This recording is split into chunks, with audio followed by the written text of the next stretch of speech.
In front of me is Tank 3 Pro, and today I would like to show you how you can apply animated live wallpaper called Magic Fluids. Begin by opening Play Store and getting free app called Magic Fluids Light Fluid Theme.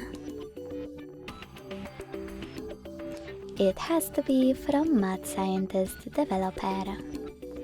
When your app is ready, open it, and to mute the music, click at the bottom left corner.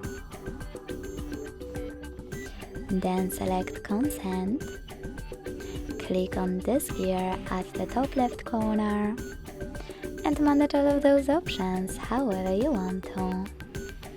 You can even select presets, click on the best one and hit yes to load it.